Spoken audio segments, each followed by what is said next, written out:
Yeah, I just now received questions from you guys. It's actually coming in the form of Google Form, and I will be answering them at the end of this session. All right. So if you have any more questions later, you can just pile it in now, because we have this Google Form QR code that you can use. All right. Yeah, just maybe to clarify before I start, I'll just clarify one point. I would like to answer the question of, if you buy MiTS, do you have to buy Civil 3D? Right? If you buy MiTS, do you have to buy Civil 3D? The answer is not necessarily. All right? MiTS and Civil 3D are separate, and not all project requires BIM submission requirement. Can you tell me which equation you need to use? The one for the conveyance or for the storage? Right? So that's where the confusion lies. You see, and this is why authorities are actually a bit reluctant to accept this.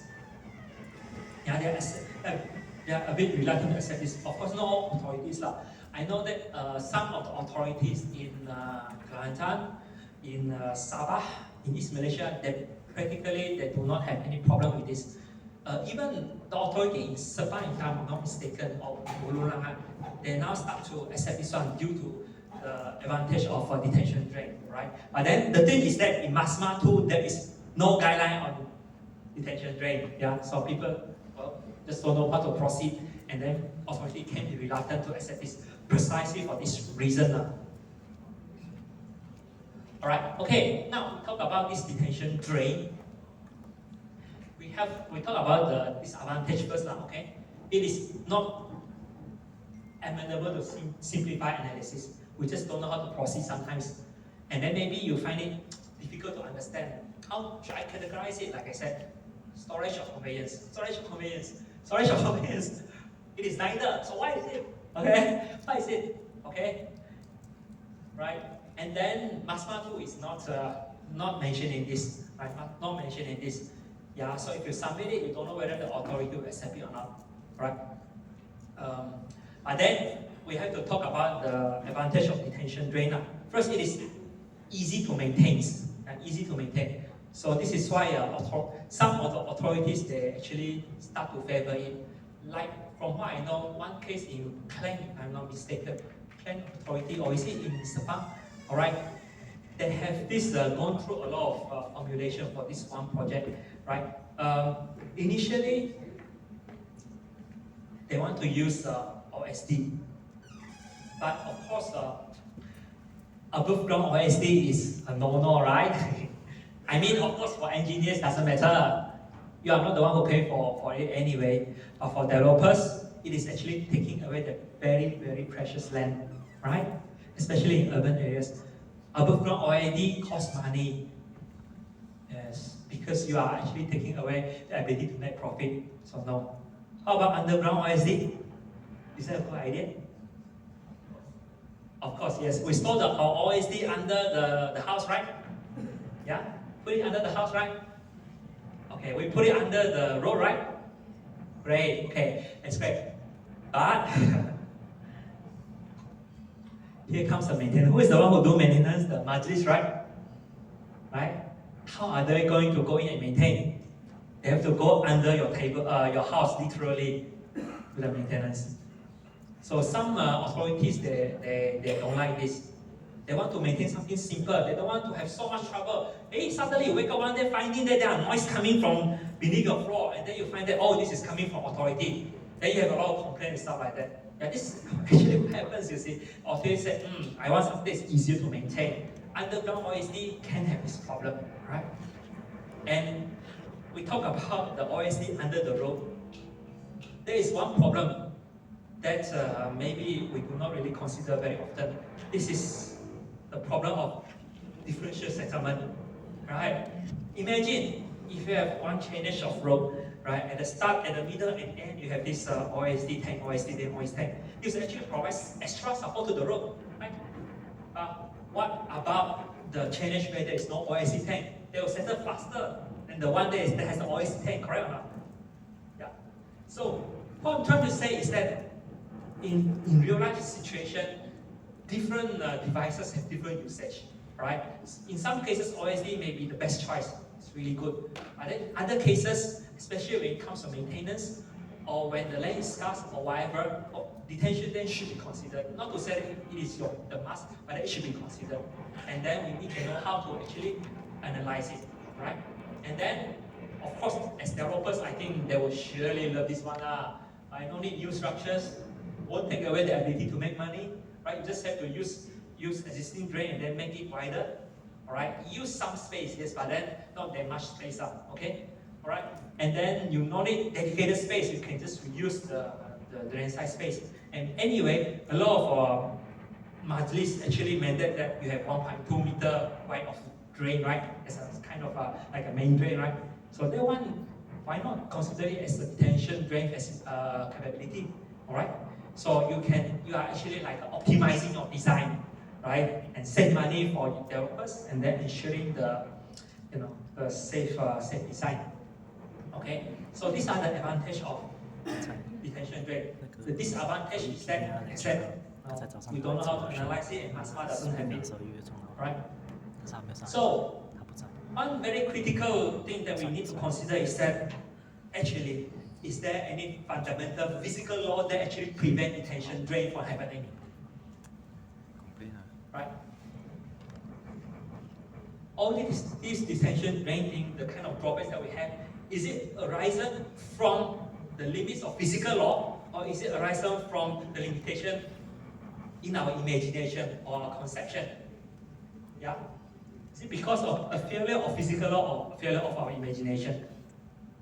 Because there is no physical law that prohibits the detention drain design, right? Right? Correct now? Okay, let's dig down the rabbit hole just a little bit. Okay, we'll go back to the fundamentals. When we say we go back to the fundamentals, let's go back to the very, very microscopic, the most smallest level, which is the quantum mechanics. Anyone of you study quantum mechanics? We have this Schrodinger equations, particle wave duality. Yeah, something, an electron can be a particle and a wave at the same time. This is very microscopic, so we are not going to it. And then at upper level, we have this statistical mechanics, right? Then basically, you have just too many electrons or particles combined together. You can describe it at a higher level of statistical mechanics, which makes the equation easier to analyze. All right. Then up a level, pretty sure you have studied this in we talk about Newton's law, right? Classical physics. Classical physics can be derived from quantum mechanics, especially when objects get bigger and bigger. All right. Then we have continuum mechanics. Then we have Navier-Stokes equations. This is the fluid equations, the mother of all fluid equations, Navier-Stokes equations. All right. Then this is a very detailed equations, and to analyze it, you need supercomputer. It's very, very complicated, and a lot of times we really don't know what is the behavior of the equations. But then we are not talking about that. We can actually simplify it further. All right. To St. Bernard equations. All right.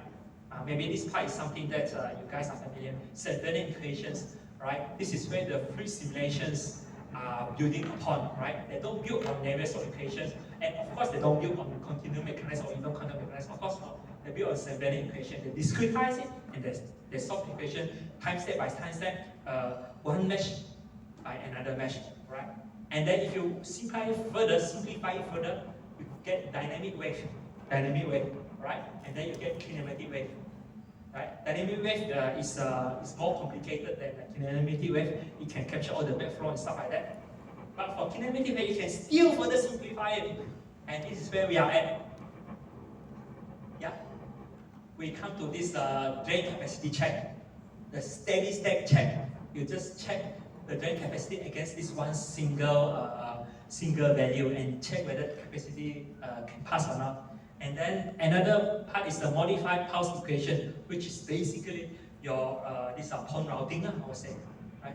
So if you say that you cannot analyze detention drain at this level, this part I agree. Really, you cannot analyze at this level. Why not you analyze at this higher level, right? Because at this level, pretty much everything is the same. Everything is properly accounted for. Alright? So no wonder authorities are very reluctant to accept this detention drain because we are no longer at our familiar territory, you see. No longer at these two territories, we are at higher here. Okay?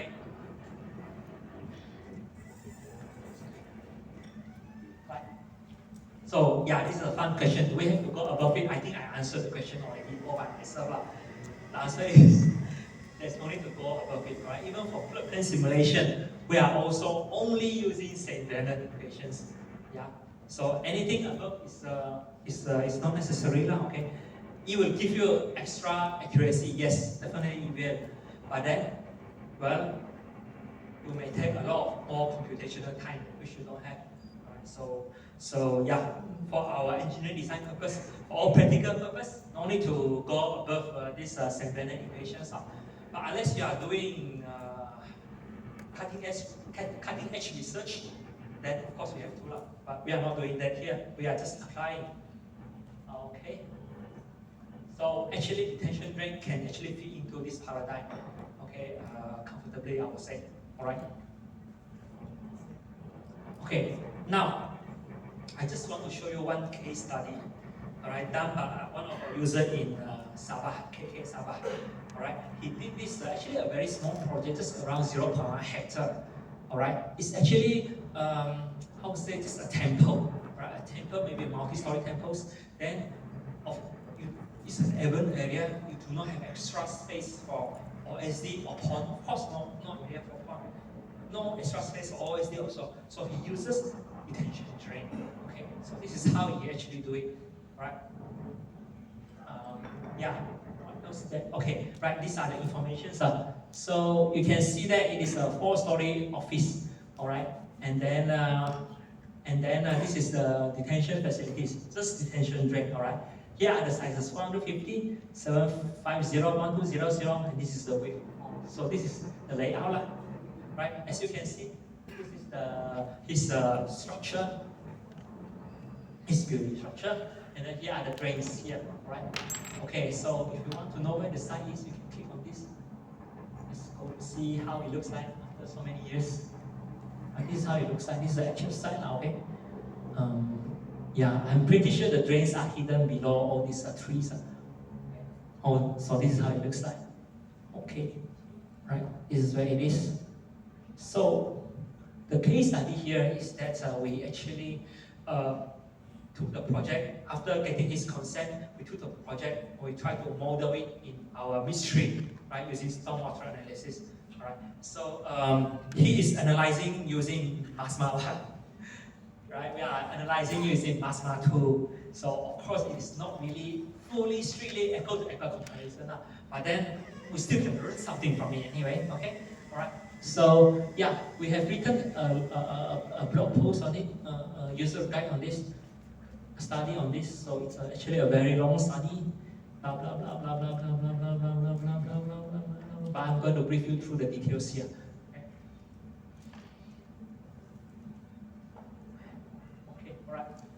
So now, the first step, because our goal is mostly just to show how to do the detention drain analysis. So we actually use that project to actually do calibration. Calibration is in the sense that we use the catchment area, we use the drain size, and also we try to use the orifice size. Okay, we try to, or maybe adjust a little bit, just to make sure that we get about the same hydrograph characteristics. Alright? Okay, so this is how I got. Okay, this calibration is important because we want to make sure that we have all the elements. Because sometimes if you're not familiar, then you may do a detention drain, but then there is no orifice, which is just a normal drain, right? So yeah, so this is why the calibration, the purpose is there, okay? So we do a few ARI comparisons and do a few storm duration, right? We just demonstrate this 1 or 2. This is ARI 5, 5 years return, and also storm duration of 50 minutes. All right. So he did his this analysis based on MSMA 1. Okay, the characteristics of this IDF curve in MSMA 1, and we did our calculation based on MSMA 2. All right. But then we are still using the same ARI and storm duration. All right, so we find that the size comes out about the same now, okay? All right, and then we just tweak the orifice diameter a little bit, all right, so that we are slightly smaller than them, and then we find that the rest of the characteristics, like Q inflow, the peak Q inflow, the peak Q outflow, and the peak velocity, the peak water depth, they are about the same, right? Of course, because the hydrograph is time dependent, right? It's time dependent, so it's not like, oh, 1 second of this inflow is exactly the same as the next second. That's not the case. There's a graph that you can follow, all right? And then this is what we are showing is just the peak values, right? It's just the peak values. But then we can, even if we just this, we can actually compare the results and calibrate our results already. Okay, all right. Then we use the same thing, and then we do another comparison for 50 years and some variation of 50 years. So we still get to be about the same thing, okay? So this is important because we want to make sure that we are actually more or less getting back the same thing, all right? Okay, we are designing the detention drain correctly, okay? With proper inflow, with proper drain, and also with proper orifice. All right, okay, so after we set up this model, we actually study on the effect of CCF, climate change factor, right? I'm sure some of the authorities actually require you to put in CCF, right? Yeah? Or is it the common practice nowadays? Or not always the case? Yeah. Anyway, in our software, we can choose to let you analyze with or without the CCF, without the climate change factor. So this climate change factor is just a single value. Just check out your peak intensity by a certain percentage, 10 to 30% depending on your area. Right, there is a table for that. So we want to analyze with or without CCF what will happen, right? What will happen to the exercise required. Okay, let me just give you a quick question now. What is the effect of CCF on drain size based on capacity check equation, right? Okay, let me rephrase the question. It's a bad question anyway. So let's say if the CCF increase the intensity by 20%, what will happen to the drain size? What happened to the drain size required? Increase, yes, but by how many percent? We all know it increased, but by how many percent? About the same. 30%? Okay.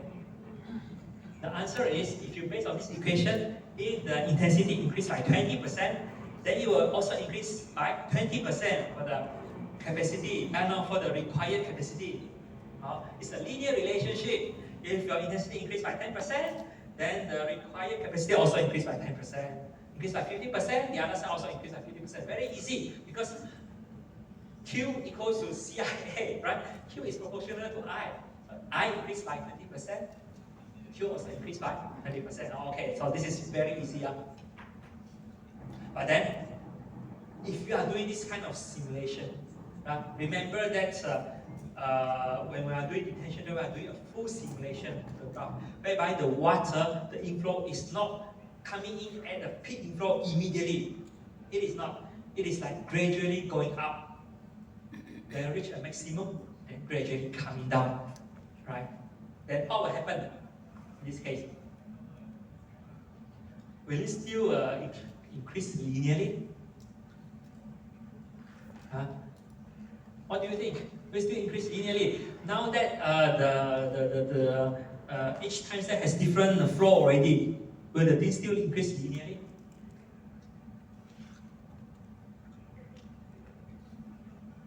Probably we don't know, right? We have to simulate to find out, okay? And here's the fun part, okay? Let me just show you the results, okay? So as you can see, for this particular case, the inflow increased by about 20%, right? Then the outflow also increased by about 20%, even on the detention drain. Maybe this is a simple drain, yeah? But for the velocity and the water depth, the increment is not linear anymore. 20% increment in inflow does not translate to 20% increment in velocity or water depth, all right? So this is how I found out, okay, for the simulation. So yeah, so this is just to share with you what happens. All right. Now, okay. Now you may wonder, how do we actually do the detention drains calculation?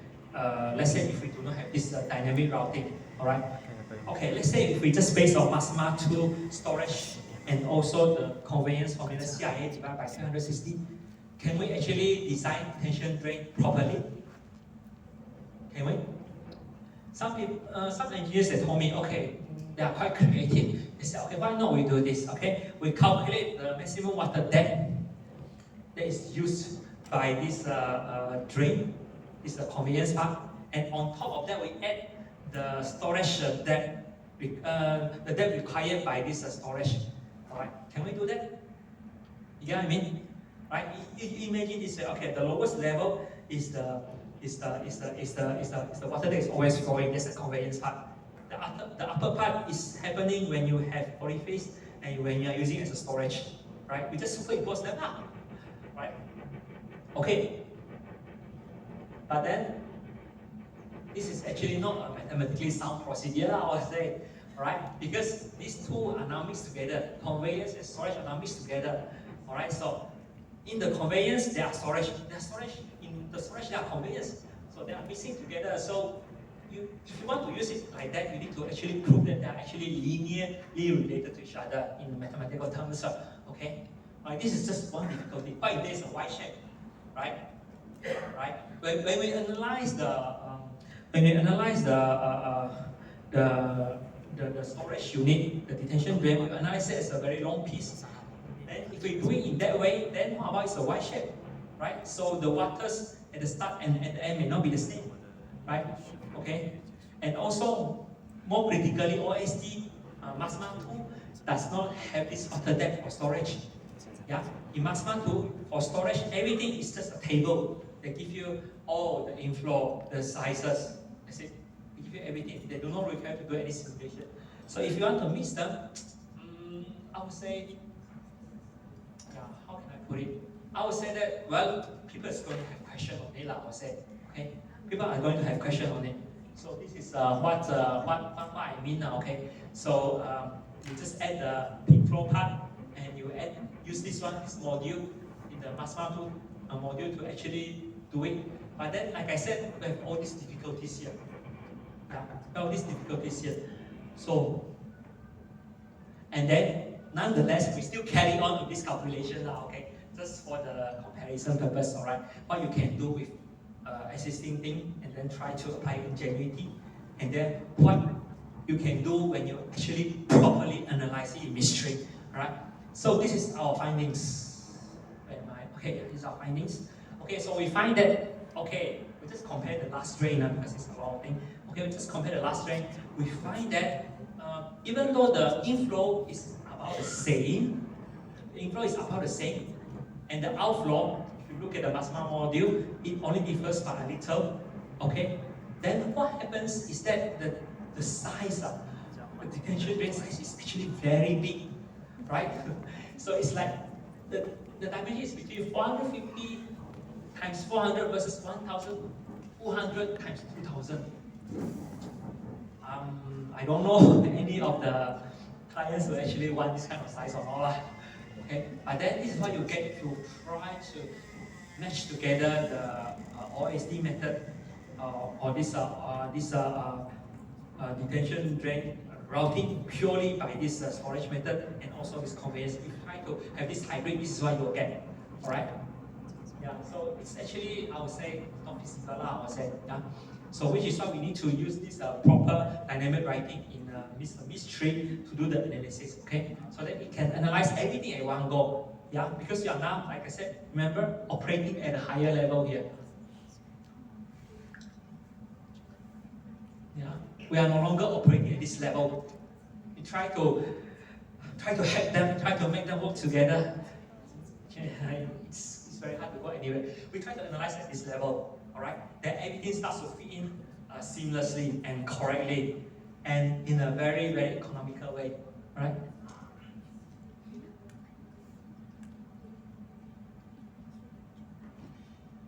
Alright, okay, so this is where it is. So like I said,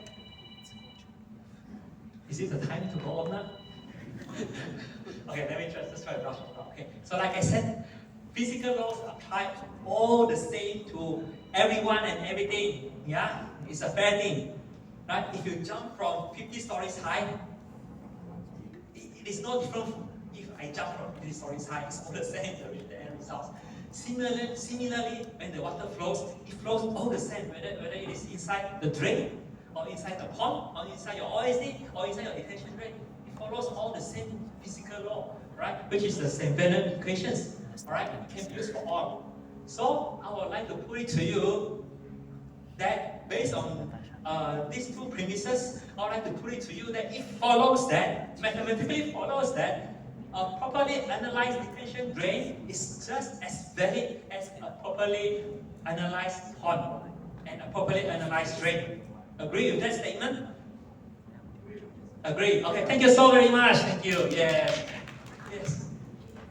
This is actually a very simple statement, a very profound statement. Well, I mean, it should be a profound statement, a simple statement, and everyone agrees with it. Yeah, even the alarm clock agrees with me, so yeah, thank you so much. Okay, all right. So, and any questions on this detention drain thing? Yes. Question. Please, microphone.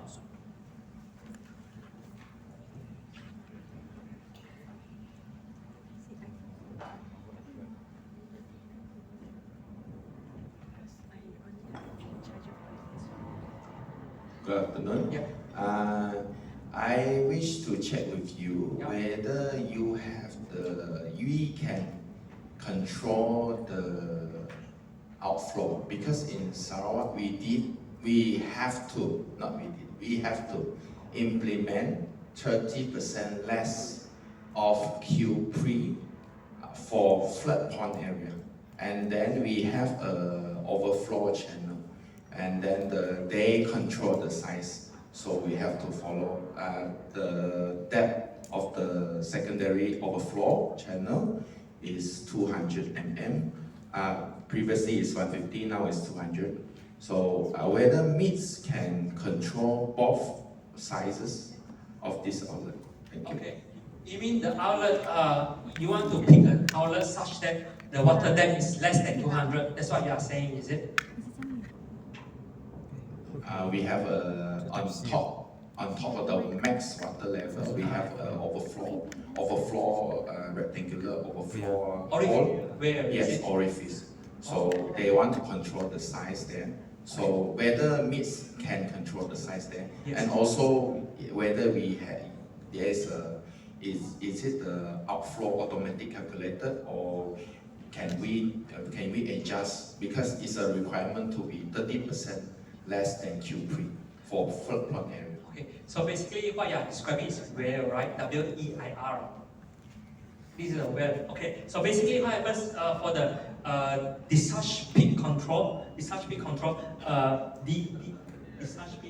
DPC. Okay, so you have orifice at the bottom. Then maybe you have another orifice in the middle. Then on the top you have this weir, rectangular thingy, right? Exactly that guy. Yes, we have that.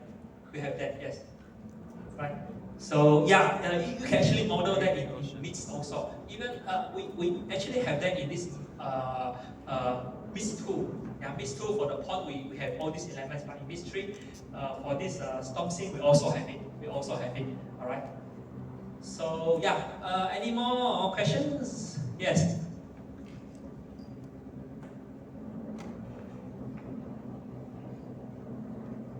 Allow me to take off my jacket. It's very hot here.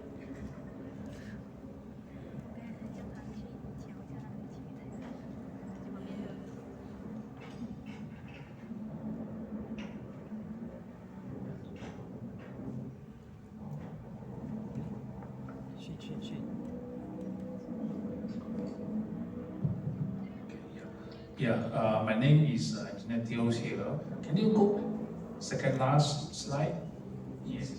From what you have this two column where using the MiTS design, using the MSMA, that you can see the two different sizes, 1002 by 2000, Yes. and 450 by 400. Yep. Now, if I using your the formula to submit, meaning that right, I cannot meet this MSMA design. Oh no, this is no. This is not okay. I see where you're coming from. This is not coming from MSMA 2 itself. This is not coming. This is actually we analyze it based on this rational method. Yeah, we make a detention. We just okay. Imagine this: the detention drain is a pond. We just analyze it. We just do the routing. It is not coming from this MSMA table at all. It is not, right? Because in MSMA 2, there is no mention about detention drain. In MSMA 2, it doesn't know anything about this kind of very long thing. It just know about squarish thing. Yeah, you get what I mean? Yeah. So this is just something that we analyze based on this rational method. It's not based on the MSMA table at all. Okay, thank you. So yeah, anyone has any questions? Yeah, maybe I'll take this one last question. Okay, please.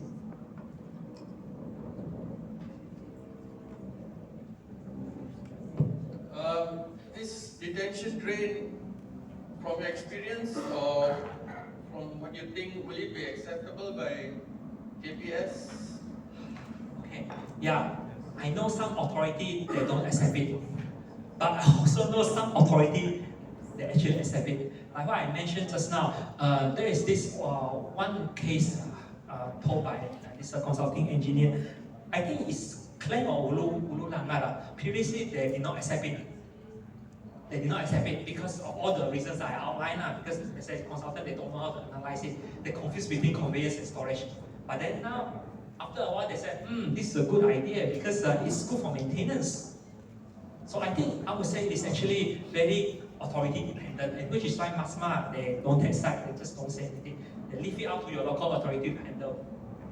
That's what happens. So yeah, so we hope that we can provide you the tool to actually do it properly. I would say. Will you be talking to JPS?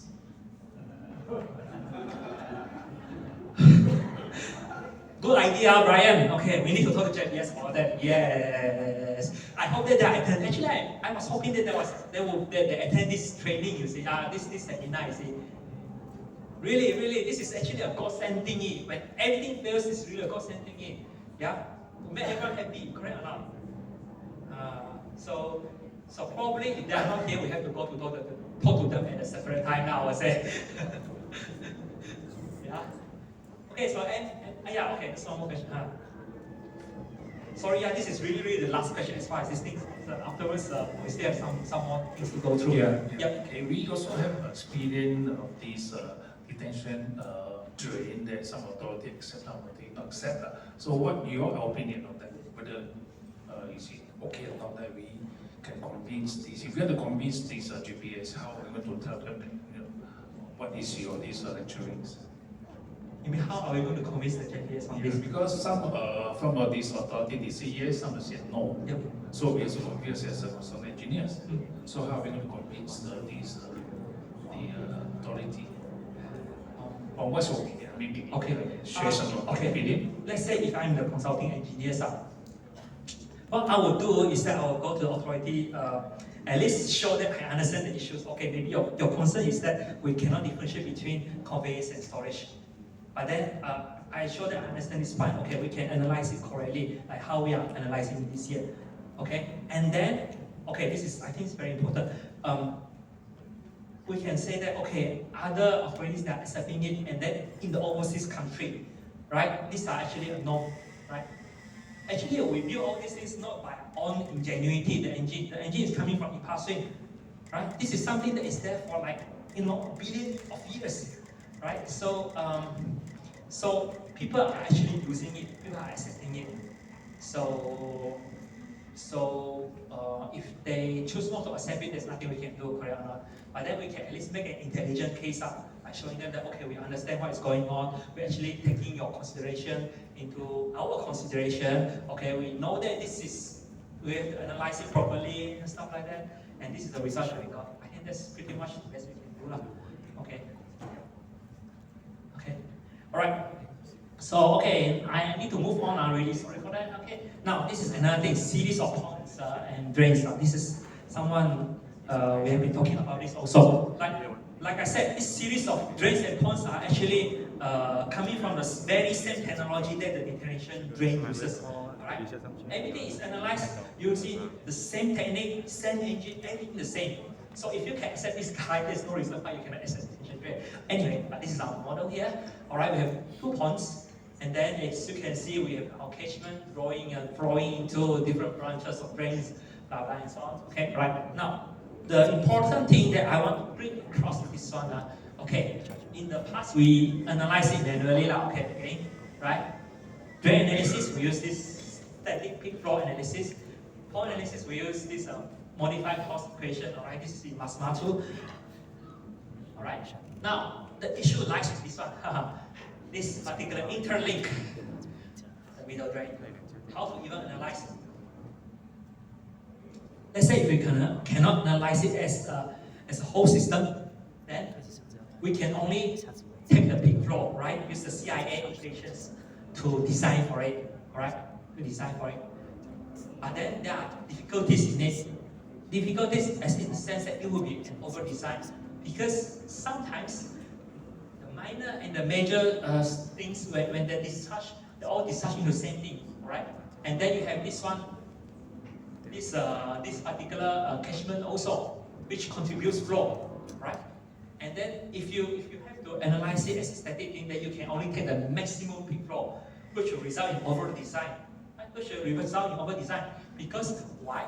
Because by logic, the discharge here, the peak discharge here, and the peak discharge here, they may not occur at the same time. And yet you are adding it as if they are occurring at the same time, right? That will result in over-design. Oh? Okay, so this is the problem. I'm going, alright? And then the same problem also applies to the second pond, alright? So how do we even define the hydrographs, right? This is the hydrographs as defined by rational method in MSMA, alright? Just a right? Just a measure, as you can see, the post-development inflow, the pre-development compressor.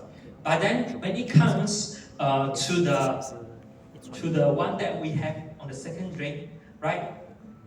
Not only we have this inflow from the catchment, right? We have this rectangularized catchment from the inflow, but then we also have this output here, right? And then it will not be a trapezoid once again. It will not be a trapezoid once again, right? So this is a problem, you see. When you have to analyze it using the traditional paradigm of strictly separating conveyance and also the pond, then this is how you will get, right?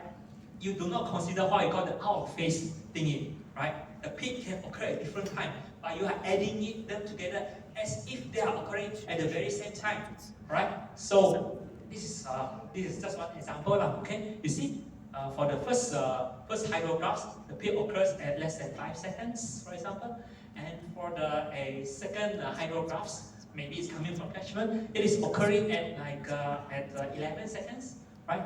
So if all you do is to add up the peak, then you'll be over-designed. But if you properly taking the hydrographs into consideration, then what will happen is that the peak will actually be a lot less, which is actually closer to reality, I would say. Okay, so this is actually very important. Okay, why?